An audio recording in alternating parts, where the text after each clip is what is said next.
Bentornato sul canale YouTube di semprefarmacia.it. Gli edulcoranti o dolcificanti sono delle sostanze che conferiscono sapore dolce all'alimento, alla bevanda o al prodotto per l'igiene orale che introduciamo in bocca. In questo video vediamo quali sono le tipologie di edulcoranti, quali sono i rischi per la salute e quali sono le raccomandazioni dell'Organizzazione Mondiale della Sanità. Se il video ti piace metti like e ricordati di iscriverti al canale. La sostanza dolce più conosciuta è sicuramente il comune zucchero da tavola, il cui nome chimico è saccarosio.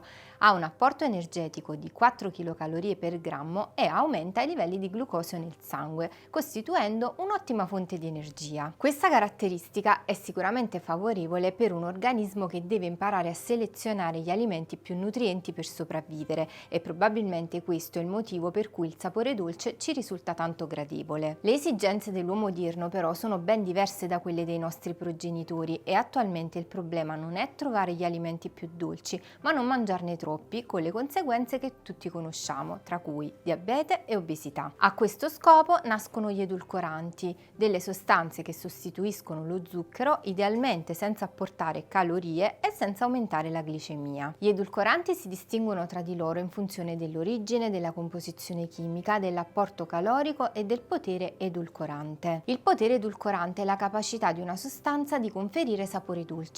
Si misura in riferimento al saccarosio, al quale per convenzione viene assegnato il valore 1. Sono considerati edulcoranti naturali tutte le sostanze dolci presenti in natura.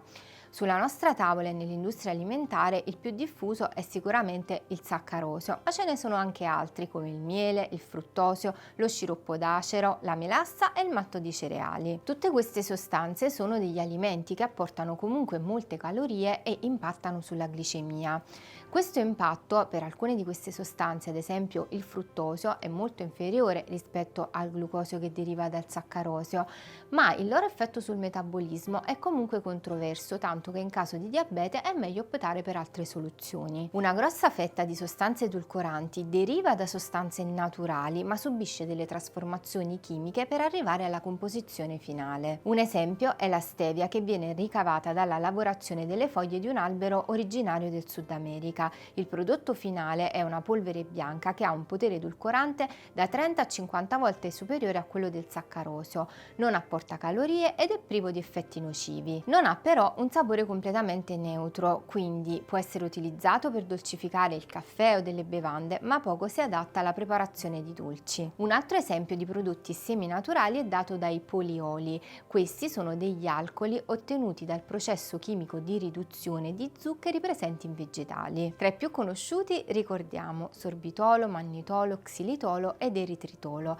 Questi polioli hanno un basso apporto calorico e un potere edulcorante di poco inferiore a quello del saccarosio. Inoltre hanno un basso indice glicemico e insulinemico. L'eritritolo in particolare ha un'ottima resa anche nella preparazione dei dolci. Un uso eccessivo può avere effetti lassativi. Evitare gli eccessi è comunque sempre consigliato, ma a maggior ragione nel caso di sostanze così giovani, sulle quali sono in corso ancora molti studi e sulle quali periodicamente sentiamo qualche novità. Recentemente, ad esempio, è stato pubblicato uno studio su Nature che correlava i livelli di eritritolo nel sangue al rischio cardiovascolare. In conclusione, però, ci si è limitati a sconsigliare appunto l'abuso. Gli edulcoranti artificiali sono sostanze di sintesi prodotte in laboratorio. La prima ad essere scoperta completamente per caso fu la saccarina. Il ricercatore che la scoprì si accorse di avere un sapore dolce sulle dita in seguito a delle reazioni chimiche che stava studiando per altri scopi. Altri edulcoranti artificiali molto conosciuti sono l'aspartame, l'acesulfame K e il ciclammato. Queste sostanze non danno apporto calorico e hanno un potere edulcorante fino a 500 volte superiore a quello del saccarosio. Sono infatti definite dolcificanti intensivi. Ovviamente ci sono delle dosi massime giornaliere da non superare e gli studi sull'effettivo impatto del loro impiego sul metabolismo sono ancora in corso. Poco utilizzati e in alcuni casi addirittura vietati, i dolcificanti proteici sono delle proteine che interferiscono sulla percezione del dolce con un meccanismo particolare. Un esempio è la miracolina, presente nelle bacche di una pianta africana. La miracolina altera il funzionamento delle papille gustative per circa un'ora dall'assunzione, facendo percepire miracolosamente anche i sapori aspro e amaro come dolci, attualmente commercializzata solo in Giappone. Come anticipato, l'uso dei dolcificanti sostitutivi dello zucchero desta comunque qualche preoccupazione.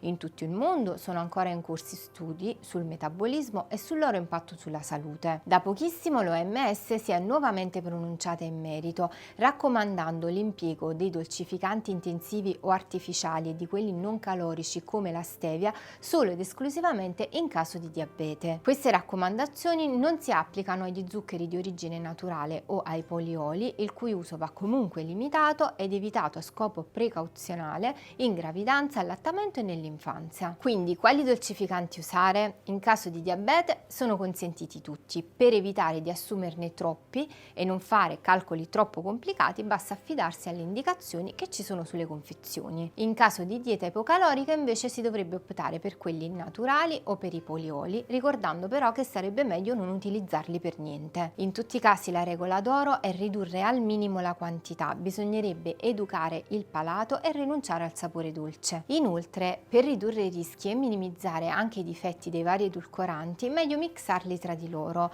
A questo link trovi la selezione dei migliori edulcoranti presenti su semprefarmacia.it, tra cui ad esempio alcuni in cui vengono mixati eritritolo e stevia, ottenendo una resa molto simile a quella dello zucchero. Abbiamo visto cosa sono gli edulcoranti e come comportarci nella loro scelta e impiego. Se hai domande lascia un commento. Un saluto dalla dottoressa Valentina di semprefarmacia.it, la tua farmacia sempre con te.